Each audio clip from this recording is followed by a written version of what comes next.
How do you see failure? Hi, I'm Earl. Join me for a talk where the early birds catch the early talks. This is Early Talks.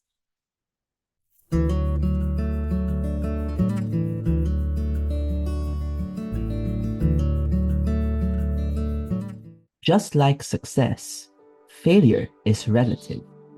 It can mean different things to different people. So, what is failure to you? Perhaps you may see it as the end of the road, but do you see it as a learning experience? If you do, I commend you for that perspective. If not, it's okay. It's your opportunity to see failure in a different light. As far as experience goes, I observe that there's a mindset that winning is a goal and failing is highly discouraged. It can be a good thing as it can boost motivation and it can challenge one to grow. But it can also be a bad thing where it can instill fear and not to attempt again. I would say it's societal expectations causing this, with a lot of numbers we encounter as goals to achieve. I don't find them wrong. What I find wrong is using them as a basis to define self worth. I like the mindset where even if you don't get it the first time, you are encouraged to try and try again until you can finally get it.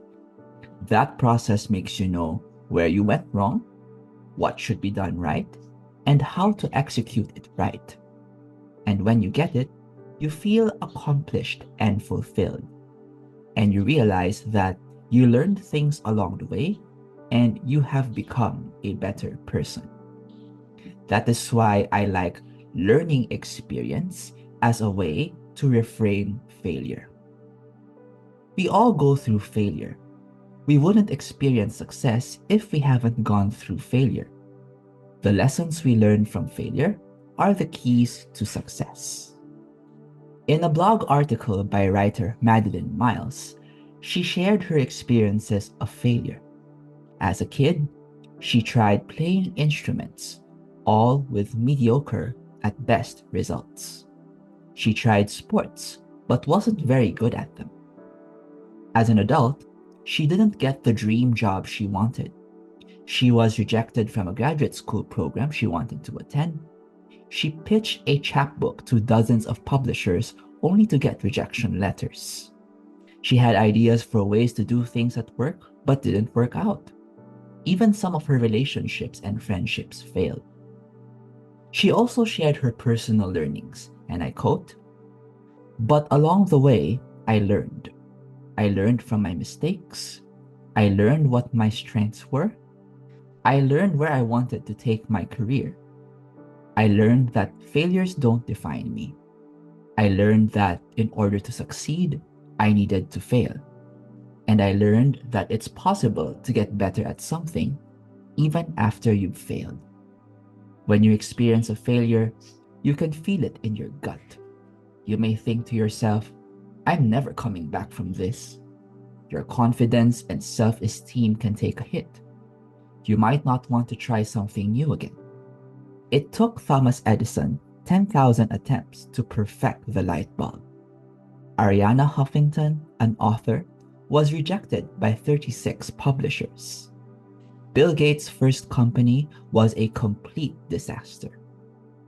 Walt Disney was fired from a newspaper job for lack of creativity. Michael Jordan was cut from his high school basketball team. Oprah Winfrey was fired from her first job, where she experienced sexual harassment in a hostile work environment. The most successful people in the world have failed, often. How are you learning from failure? What lessons can failure teach you? Where can you find gratitude in failure? You're not alone. Others have gone through that. Even I did. And if they can succeed, so can you. Don't be afraid to fail. Keep your head up. You can make it. You can do it. So, what about you? What holds you back in embracing failure? What does failure mean to you now?